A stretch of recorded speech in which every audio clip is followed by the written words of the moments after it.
Kemunculan seorang pria asal Aceh menjadi sorotan pengguna media sosial TikTok.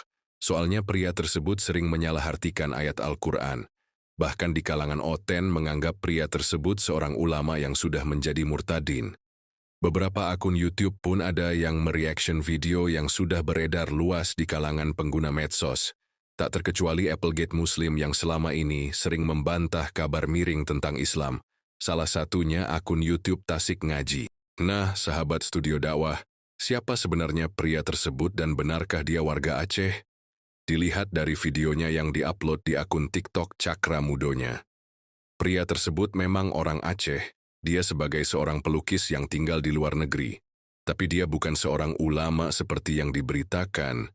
Bahkan dari paparan videonya atau dia sedang live di TikTok, nampaknya pria tersebut menganut faham ateis.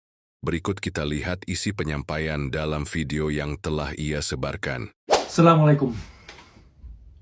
Kenapa ibadah ritualitas yang Nabi lakukan, Nabi Muhammad, yang ada dalam Islam, yang diyakini oleh umat, tidak membawa Nabi itu sendiri kepada orang baik-baik?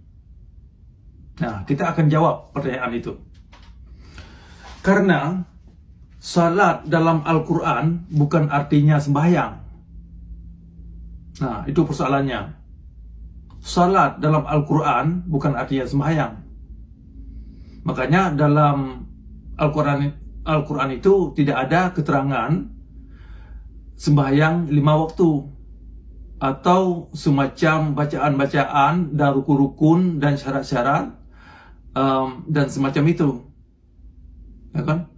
Nah, kemudian persoalan salat juga dalam Al-Quran itu ada diperintahkan kepada umat-umat yang lain.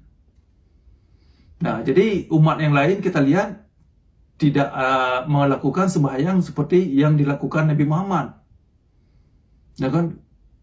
Nah, di samping itu, salat yang ada dalam Al-Quran ayat 42 dan 43 surah Al-Baqarah itu harus dalam bentuk fakta, tidak boleh mengandung dongeng. Nah, sedangkan sembahyang yang dilakukan oleh umat Islam banyak mengandung dongeng. Makanya rukun Islam itu adalah rukun dongeng. Nah, oleh karenanya siapapun yang melakukan sembahyang seperti yang diterangkan oleh kitab hadis, kitab fikih, itu tidak membawa umat kepada orang baik-baik, termasuk Nabi Muhammad itu sendiri. Makanya akan kita angkat satu hadis. Hadis 2420.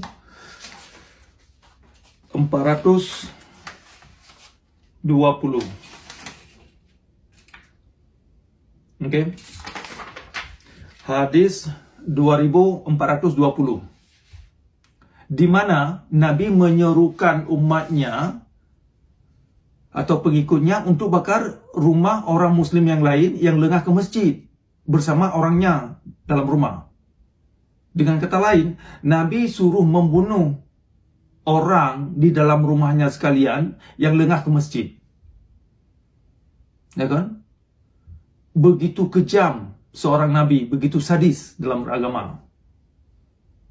Ini menunjukkan sembahyang Nabi tidak membawa Nabi itu sendiri kepada orang baik-baik dalam beragama. Jadi ada beberapa poin dalam hadis ini ringkasnya saja.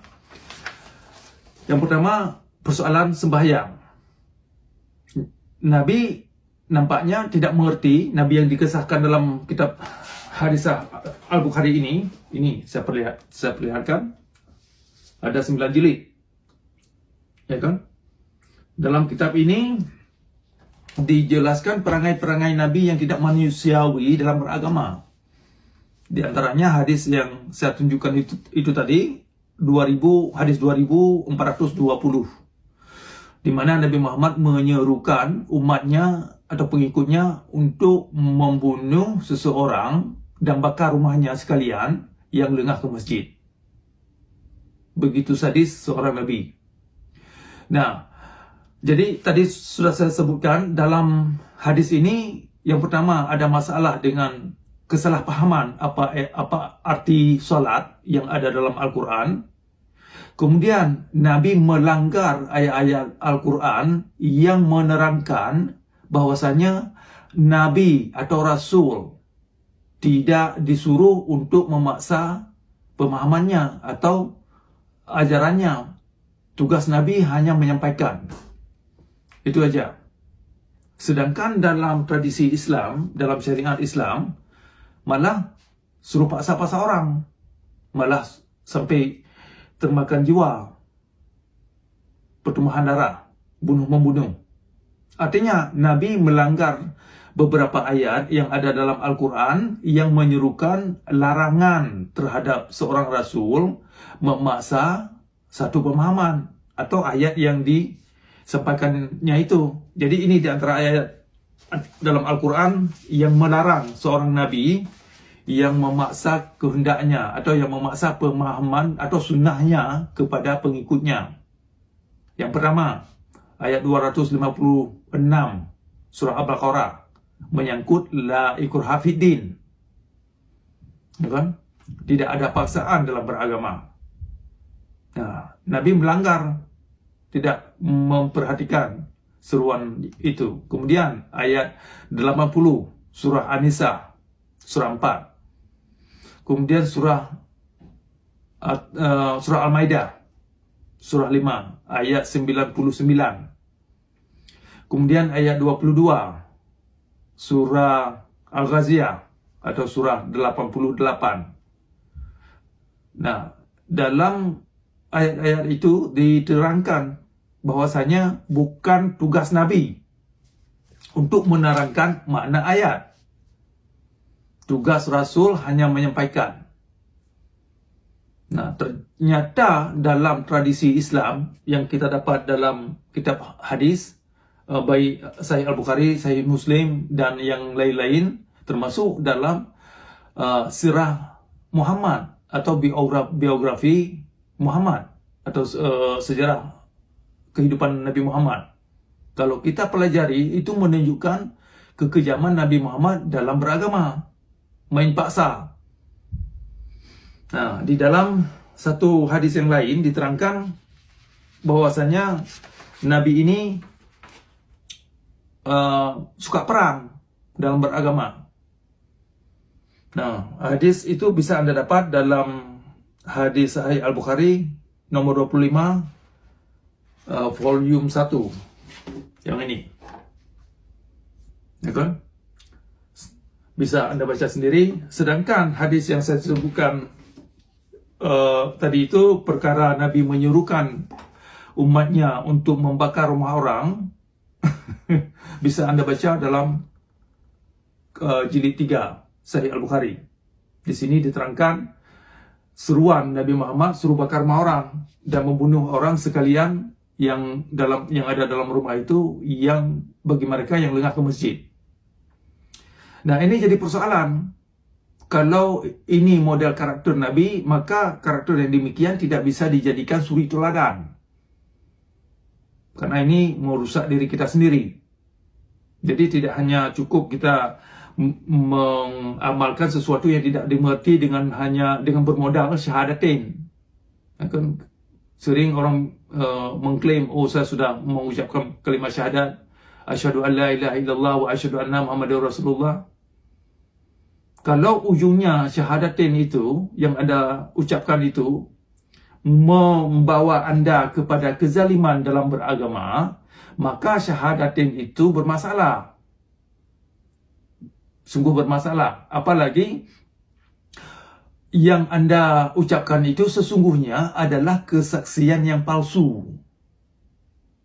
Ya, kenapa saya bilang syahadatin itu adalah kesaksian yang palsu? Karena menurut Al-Quran, ya kan? Menurut Al-Quran, Muhammad yang ada dalam kitab yang tertulis, yang diceritakan dalam kitab hadis ini adalah fiksi.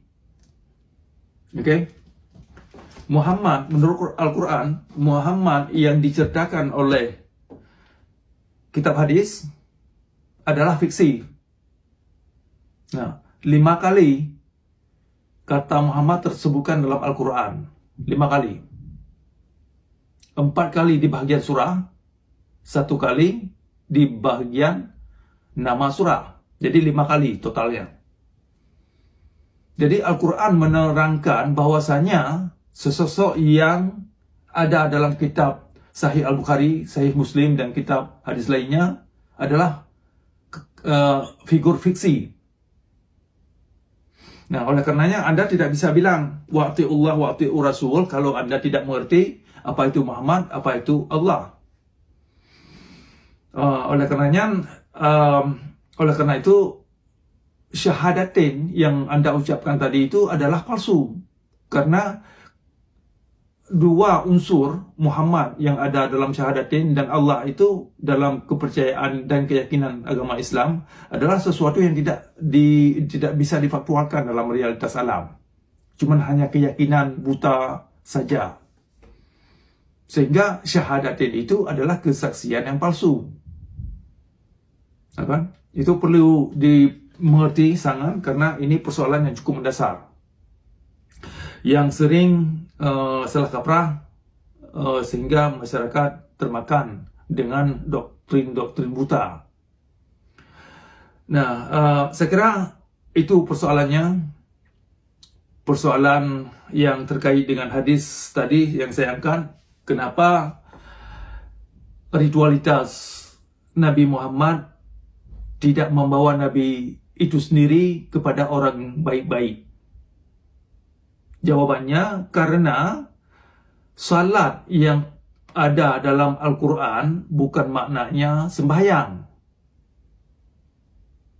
Nah, sembahyang itu tidak membawa seseorang kepada orang baik-baik. Buktinya Nabi sendiri bukanlah orang baik-baik menurut hadis yang kita dapat dalam Sahih Al-Bukhari ini, di mana Nabi menyuruh seseorang bakar rumah orang yang lengah ke masjid, paksa orang. Malah yang keluar dari Islam disuruh bunuh. Itu kan suatu seruan yang cukup kejam, tidak punya peri kemanusiaan dalam beragama.